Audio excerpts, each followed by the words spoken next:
श्री पुरुषोत्तम भगवान की जय। श्री पुरुषोत्तम मास की जय। भगवान ने मल मास से ऐसा कहा कि तू शोक का त्याग कर, तेरा दुख में अवश्य दुख करूंगा, दूर करूंगा। जो प्राणी मेरी शरण में आता है उसे कोई दुख नहीं रहता, तो तुम मृत्यु की कामना क्यों करते हो? यह स्पष्ट कहो। नारायण भगवान बोले।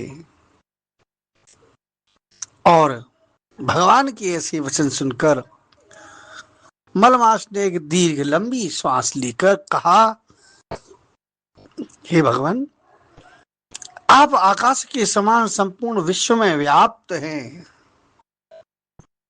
आपसे छिपा क्या है?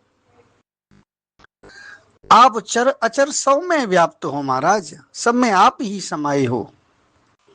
आप सर्व साक्षी, विश्व के दृष्टा, देखने वाले एवं निरंजन निराकार रूप से सब प्राणियों में आप ही निवास करते हो।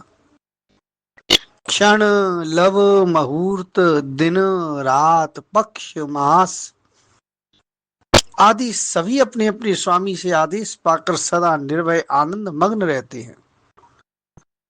परंतु मेरा तो महाराज कोई स्वामी है ही नहीं, मेरा कोई नाम नहीं है और न मेरा कोई आश्रय है। इसी से सब देवता मेरा निरादर करते हैं, शुभ कर्मों में मुझे निषिद्ध कर रखा है। ऐसे सर्वजनों में निरादर पाकर मैं जीवित रह के क्या करूंगा, ऐसा मलमास कहने लगा। नित्य जलने वाला व्यक्ति किस प्रकार सुख से सो सकता है? जिसे नित्य प्रति किसी न प्रकार की जलन रहे, कुड़न रहे किसी प्रकार की, वह उसे कैसे सुख मिल सकता है? मैं अंदर ही अंदर इस तिरस्कार से जलता रहता हूं। अतः अपना धर्म देखकर जो चाहे सो कीजिए महाराज। हे अंतर्यामी नारायण प्रभु, मैं एक तुच्छ जीव हूं, बार बार आपसे क्या कहूं। मैं तो मृत्यु चाहता हूं, मैं मरूंगा, मैं मरूंगा, ऐसा बारंबार कहते हुए हे नारद वह मलमास लक्ष्मीनाथ भगवान के सामने ऐसा कहकर शांत होकर गिर पड़ा। उसको इस तरह पछाड़ खाता देखकर संपूर्ण सभा विस्मय करने लगी। नारायण भगवान कहने लगे, उस समय वह अधिक मास ज्यों ही गिरकर चुप हुआ, श्री कृष्ण भगवान दया से भर उठे। उसी प्रकार भगवान भी सुंदर वचन में बोले। नारद जी ने श्री नारायण से पूछा कि हे महाभाग, चरण में पड़े अधिक मास को हरि भगवान ने क्यों उत्तर दिया और क्या उत्तर दिया? श्री नारायण बोले, हे नारद, जो कहा उसे सुनो। विष्णु भगवान ने गरुड़ जी को संकेत किया, इशारा किया और आज्ञा दी, तो वह अचेतावस्था में पड़े अधिक मास को अपने पंखों से हवा करके चेतनावस्था में लाकर बोला। जब उसकी मूर्छा चली गई तब वह बोलने लगा, स्वामी, मैं यह नहीं चाहता, मैं तो आपकी शरण में आया हूं, मुझे तागिए मत, आप मैं आपके शरणागति हूं। तब ऋषिकेश भगवान अधिक मास से बोले कि हे वत्सो, हे पुत्र, तू अब किसी भी प्रकार की चिंता मत कर, किसी भी प्रकार का सोच मत कर, उठ उठ, अरे उठ तो सही। मुझे तेरे दुख के निवारणार्थ एक युक्ति सूझी है, एक उपाय याद आया है। हे वत्स, तू मेरे साथ योगियों को भी दुर्लभ गोलोक में चल, जहां के गोपी जनों के मध्य में द्विहस्त वाले, दो हाथों वाले मुरली मनोहर राधा कांतानाथ भगवान दीनानाथ भक्तवत्सल यहाँ विराजमान है। वे ही भगवान श्री कृष्ण जो बड़े ही भक्तवत्सल हैं, बड़े करुणा निधान हैं, वे तेरे दुख हरण करने वाले हैं।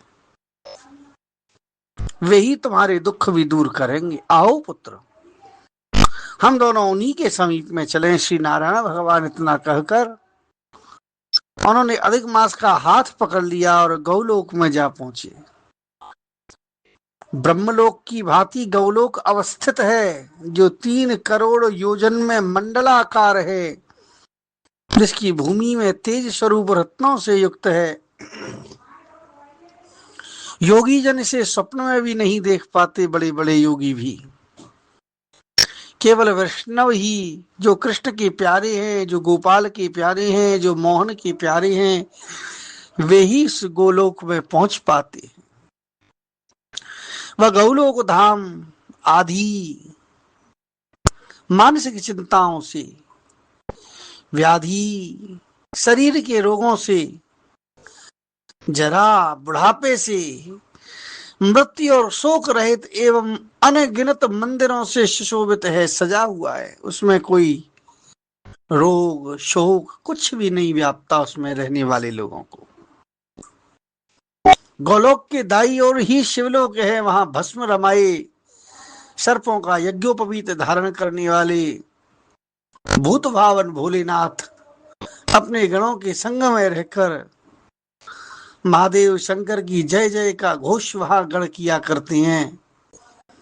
और गोप वेशधारी कोटि चंद्रमा के समान शोभायमान, भक्तों पर दया रखने वाले, इच्छा से रहित निर्विकार परम परिपूर्ण प्रभु रास मंडल के मध्य में बैठे रहने वाले रास रसेश्वर भगवान श्री हरि भगवान ही है। मंगल रूप, मंगलमय, पूजनीय, सर्व मंगलों के मंगल, मंगलों के भी मंगल, परमानंद राज, सत्य अव्यय, सर्व सिद्धियों के स्वामी, सर्व सिद्धि रूप और सिद्धिदाता, प्रकृति से परे, ईशान निर्गुण नित्या विग्रह, नित्य रूप आदि पुरुष भगवान अव्यक्त, इंद्र रूप पुरु, स्तुत्य नित्य स्वतंत्र एवं एक परमात्मा रूप हैं। ऐसे शांत स्वरूप का तो शांति परायण वैष्णव जन ही ध्यान करते रहते हैं। नारद जी बोले, हे निष्पाप, विष्णु भगवान ने गौलोक धाम पहुंचकर क्या किया वह मैं तुम्हें बताता हूं। नारद जी बोले, अब नारायण भगवान बोलते हैं, नारद, अधिक मास सहित विष्णु गोलोक में जब पहुंचे तो वह सब कथा सुनाता हूं, सुनो। गौलोक में ज्योतिर्मय भगवान को ज्यों ही विष्णु भगवान ने दूर से देखा तो उनके नेत्र तेज के कारण चकाचौंध हो गए। किसी प्रकार नेत्रों को धीरे धीरे खोलकर अधिक मास को अपने पीछे पीछे चलने को कहकर विष्णु भगवान आगे बढ़ने लगे। भगवान श्री हरि के द्वारपालों ने भगवान विष्णु को आया देखा, चरण वंदना की। तदंतर श्री विष्णु जी ने भगवत धाम में प्रविष्ट हुए। तब धाम के तेज से उन्होंने फिर नेत्र बंद कर लिए। उन्होंने भगवान पुरुषोत्तम श्री कृष्ण को प्रणाम किया। उस समय श्री कृष्ण रत्न के जड़े हुए सिंहासन पर गोपिकाओं के मध्य में विराजे हुए थे। रमाकांत विष्णु भगवान करवद्ध हो प्रणाम करते हुए बोले, हे गुणों से परे, हे गुणातीत, हे गोविंदनाथ, केवल एक अक्षर से अव्यय गोपेश वेशधारी कृष्ण की यह विष्णु वंदना करता है। इस प्रकार श्री कृष्ण भगवान की स्तुति करने के बाद उनकी आज्ञा से विष्णु भगवान रत्नजड़ सिंहासन पर बैठे। श्री विष्णु भगवान ने फिर कांपते हुए अधिक मास को भगवान श्री कृष्ण के चरणों में दंडवत करवाया।